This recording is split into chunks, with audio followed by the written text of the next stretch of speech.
Hello, everyone. I hope you're doing well. So today we're going to talk about safety, establishing safety, which is something that is considered by pretty much everybody to be a very, very important component of our healing journey. As a matter of fact, there's an entire Maslow's hierarchy of needs, which is devoted to lots of different needs that we need as children and as adults, many of which are not met when we're children, but we can also use that hierarchy of needs to help us figure out what we need in order to heal ourselves. Much of our healing process is reestablishing the things we needed as children in our adult lives. That is a big part of the process. So everybody's aware of establishing safety as something that's really important in a human being's life. But, and it's even second, like it's the second rung on the Maslow's hierarchy of needs. So it's there. It's very important, right? The only thing more important is physiological needs like food and shelter, which you could almost suggest that are also a part of establishing safety, right? So it's a really important part. And for the most part, we focus our attention on establishing safety through like physical safety, or sometimes we'll branch out and we'll talk about it from a financial safety perspective. But I don't think enough attention is given to emotional safety. And that's what I want to talk about today, because it can be a bit more subtle, especially if we have patterns from the past where we didn't have emotional safety. So then it's going to be very, very hard for us to recognize that we don't have it. And that's what I want to focus on today, because establishing emotional safety is a key part of our healing journey. We need to have it, and I'm going to talk at the end about why, and also kind of caveat it, because we don't always have it, and that doesn't mean we're stuck. But first, I want to give some examples of mostly about what emotional safety isn't. And I'm going to do that in the form of questions to kind of help you consider whether or not you have it. So that's the direction I'm going to go today. Let's talk about emotional safety, because if we don't have it, it is difficult for us to go where we need to go in our healing journey.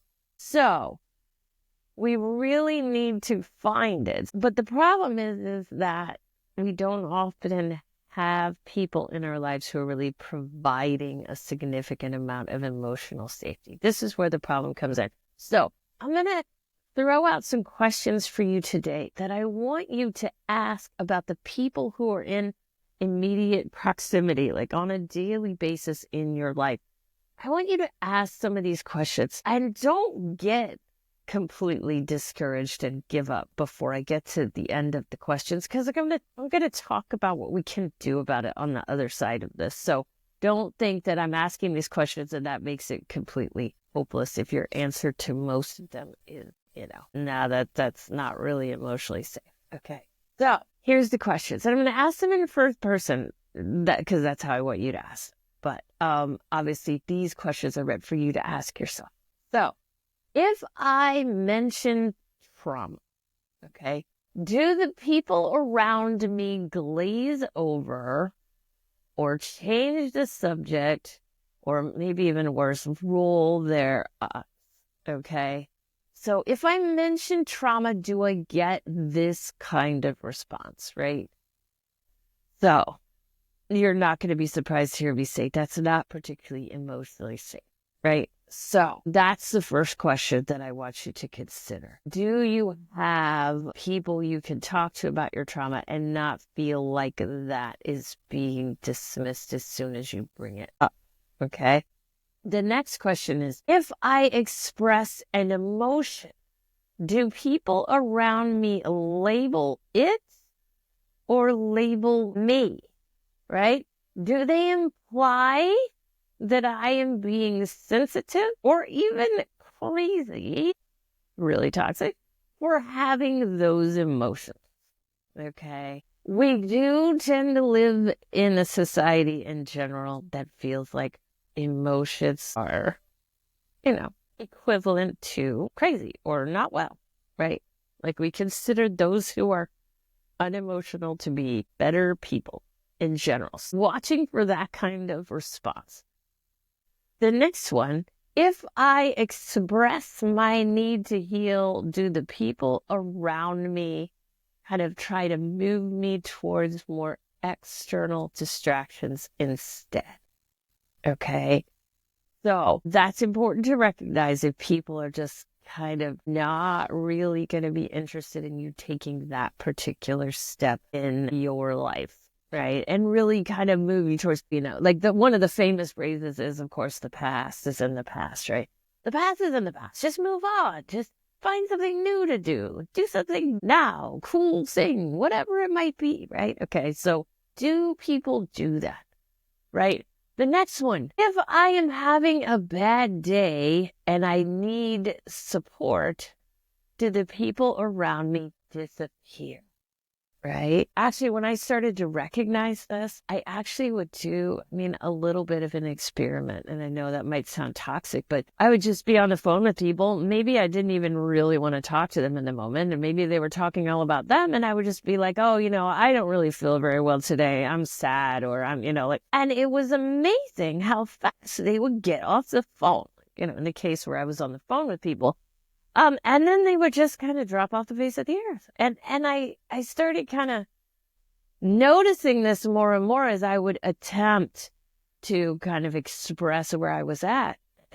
And it really opened my eyes, like, oh, wow, okay. Like before that, I would just avoid the topic altogether because I really wanted to keep them around. But then as I started speaking a bit more about what was important to me, I noticed how quickly if I was struggling, right? If I was fine, then they were fine. But if I was struggling, they would sort of run off, right? And disappear sometimes for weeks on end. I wouldn't hear from them, when normally I would hear from them quite often. So the next question, do the people around me only want to talk about themselves or use me as a therapist? So this kind of goes along with what I was just talking about. Like, is there room for you in the conversation at all? Whether or not you're talking about, your emotions or your struggles, just are you even invited to share what is happening in your life, right? With others. Okay. These are the questions I want you to try to ask when it comes to the people who are around you and who are the most close to you. Like, do you have some of these reactions? Because these reactions do not allow you to establish emotional safety in your life. And I'm going to talk about not only why that's important, and also I'm going to talk about why that's probably happening, but also why, or like what you can do about it in your life, right? Because we need to know what we can do about it. The truth is that when we begin our healing journey, we're oftentimes going to be surrounded by people who I like to call controller enmeshed people. Now, you may not know what that means, especially if you're not used to listening to my talks, but I do talk about things from an inner parts perspective. And the controller is often the part of us, sometimes referred to as the ego self and other kinds of spiritual writings, that is most emotionally averse. Okay. This is a part of us that does not want us anywhere near this healing stuff. And they will often distract us and block us. And they have lots of strategies for avoiding our emotion and also avoiding emotional healing. The problem is most of the people around us, and honestly, most of the people in the world have very, very strong controllers. And sometimes when people are doing things from the controller, I will refer to that as controller enmeshed. So many of the people in our lives are enmeshed with their controllers because their controllers are pushing down their own emotions. So when we start to express emotions in our lives, people around us will often project those kind of emotionally suppressing viewpoints onto us. And because they're doing it to themselves, and they're like, their controller is literally saying, don't feel that stuff because I'm not feeling that stuff. And I need you to not feel that stuff because I'm not feeling that stuff. Like, that's the message we're getting. Now, obviously, they're not seeing it that way, right? The unfortunate part is these are very, very common behaviors, okay? And we're definitely not going to find tons and tons of people in our lives that are emotionally safe. Because I'll be honest, this is a very, very common problem in this world. So, and I also want to stress that it's really important to understand that it is not mandatory to have a whole bunch of these people or even one of these people in our lives in order for us to heal. Okay, so I am not suggesting to you that you need to ask all these questions, because if people in your life are not like this, you have to put all your efforts on finding people who are. Now, it is super helpful to have people who validate your emotions in your life, but I am here to tell you that, again, contrary to what we may see written out there as for like what we need in order to heal, we don't have to have it, okay? I stress this because it's hard to find.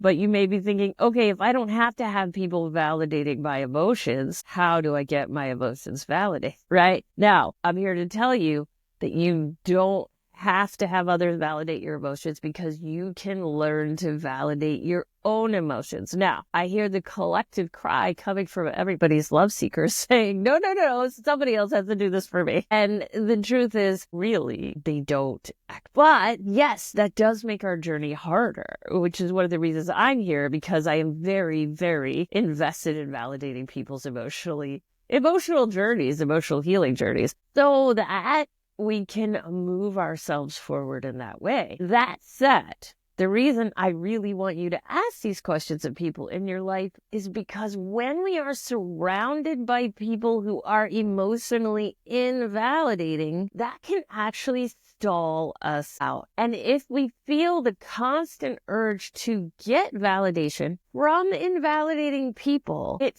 fuels our own defenders. So that controller, the parts in us that really want to block us, will kind of almost like get energy from other people's controllers, and they'll be like, yeah, that person says that's what we should be doing. We should really, like, it actually fuels that invalidation. It keeps that invalidation going in our own internal circle so that we can't validate ourselves, because that message gets stronger because other people are in fact telling us the same thing. And there's nothing a controller wants more than to hear other people tell them what they want to believe. That is actually the controller's favorite thing in the world. They want that more than they want anything, honestly. So, unfortunately, when we are driven to continually go back to people who invalidate us, often there's a push coming from our defenders, like the karma kid or the controller really want us to get those kind of responses from people so that we will push all those emotions down and move on with our lives. So we want to ask these questions of ourselves so that we can make sure we aren't doing that.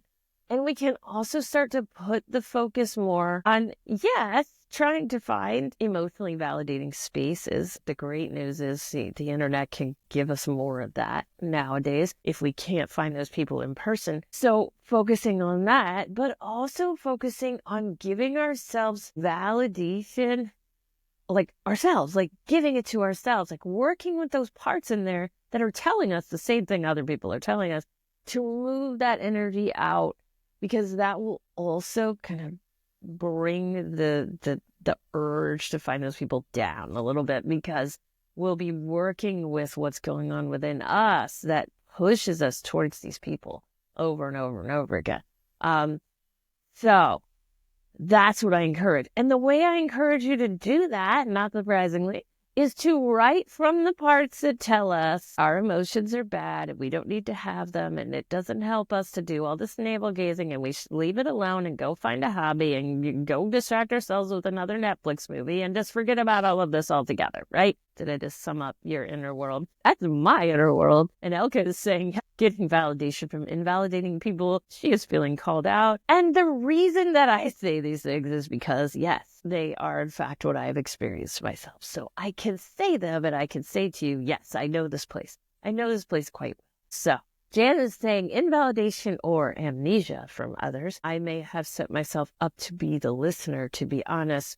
maybe felt I didn't trust anyone with my emotions or they weren't important enough to express. Yeah. And I'll be honest, when we are people like us, we do have a tendency to end up as the listener because we do have a lot of empathy in our system. And I'll be honest, sometimes we want to save people to make ourselves feel better, because if we save them, maybe just for a moment, we get like this glimpse of, our like just kind of projected saving that kind of comes back on us. And we're like, oh, that was good, and maybe that will kind of help me for a moment. And maybe it does help us for a moment, but generally it doesn't help us long term. It becomes this sort of projection of like, because I don't feel saved or listened to myself, I'm going to project that need onto others and I'll do it for them. And then maybe it'll work for me, right? And this is something I have been guilty of a lot in my own life. It is important that we allow ourselves to be listened to. And if the people around us are not providing that,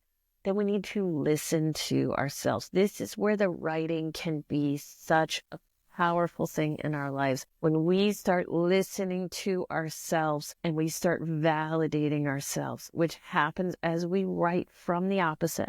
I'm really big on resistance writing. So we write from the parts in our system that are invalidating us. It helps to release that energy so we can kind of come back to self and hear ourselves.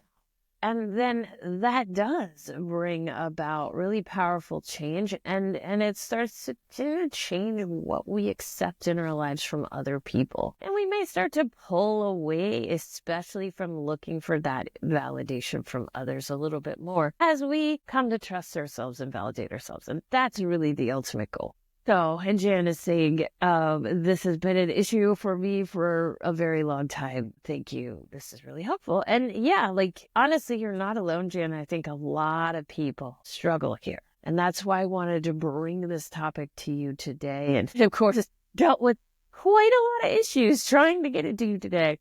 Definitely some technological failures on there, but it's an important one. Establishing safety is so important. And I just wanted to share this with you guys, and thank you so much for being here today. It's a little bit of a shorter live stream because I started so late, but I appreciate you being here and for your comments and for your loves and likes and all of those reactions. They're really helpful. They help me get the message out there. And I look forward to talking to you guys next week. Thank you all, and I will talk to you then.